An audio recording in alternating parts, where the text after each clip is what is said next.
ఆంధ్రప్రదేశ్లో సంచలనం రేపుతున్న liquor scam case పురోగతి చెందుతున్న విషయం తెలిసిందే. ఈ నేపథ్యంలో ఈ కేసు గురించి ఎవరూ మాట్లాడొద్దు అంటూ ముఖ్యమంత్రి చంద్రబాబు ఆదేశించారు. మంగళవారం జరిగిన మంత్రివర్గ సమావేశంలో ఈ విషయంపై చర్చ జరిగినట్లు సమాచారం. వైసీపీ హయాంలో జరిగిన లిక్కర్ స్కామ్పై కేబినెట్ మీటింగ్లో చర్చించడమే కాదు, మంత్రులకు కీలక ఆదేశాలు కూడా జారీ చేశారు బాబు. ప్రస్తుతం కేసు దర్యాప్తులో ఉంది. ఇప్పటికే రాష్ట్ర వ్యాప్తంగా అనేక ఊహాగానాలు వస్తున్నాయి. ఇలాంటి నేపథ్యంలో మంత్రులు, ఎమ్మెల్యేలు, పార్టీ నేతలు ఎవరూ కామెంట్స్ చేయొద్దని చెప్పారట.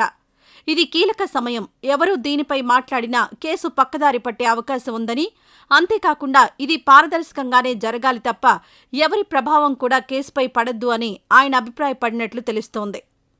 లిక్కర్ స్కామ్పై సిట్ అధికారులు నిష్పక్షపాతంగా దర్యాప్తు చేస్తున్నారు. ఇలాంటి సమయంలో ఎవరు మాట్లాడినా దర్యాప్తును ప్రభావితం చేస్తున్నామని విమర్శలు వ్యక్తమయ్యే ప్రమాదం ఉంది. దీన్ని దృష్టిలో పెట్టుకుని అప్రమత్తంగా ఉండాలని సీఎం సూచించినట్లు చెబుతున్నారు. కుంభకోణంపై పత్రికల్లో వస్తున్న వార్తలపైన కూడా ఎవరూ మాట్లాడొద్దని స్పష్టం చేశారట. అదేవిధంగా వచ్చే కేబినెట్ భేటీ నాటికి ప్రభుత్వం అధికారంలోకొచ్చి ఏడాది కావస్తున్నందున ఈ ఏడాది కాలంలో సాధించిన విజయాలు, తీసుకువచ్చిన పెట్టుబడులపై ప్రచారం చేయాలని నిర్ణయించారు. ఇక రైతు సమస్యలపై మంత్రివర్గంలో సుదీర్ఘ చర్చ జరిగిందని చెబుతున్నారు.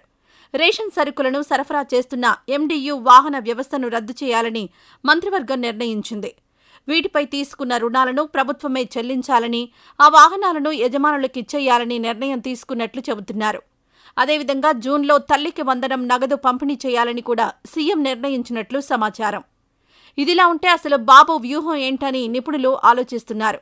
దీనికి తోడు వైఎస్ జగన్ సైతం స్థానిక నేతల మీటింగ్లో మాట్లాడుతూ కేసులు పెట్టినా, జైలుకు పంపినా భయపడేది లేదని అన్నారు. అంటే లిక్కర్ కేసు వ్యవహారం ఎంత దూరం వెళ్తుందో అందరికీ ఓ క్లారిటీ వచ్చింది.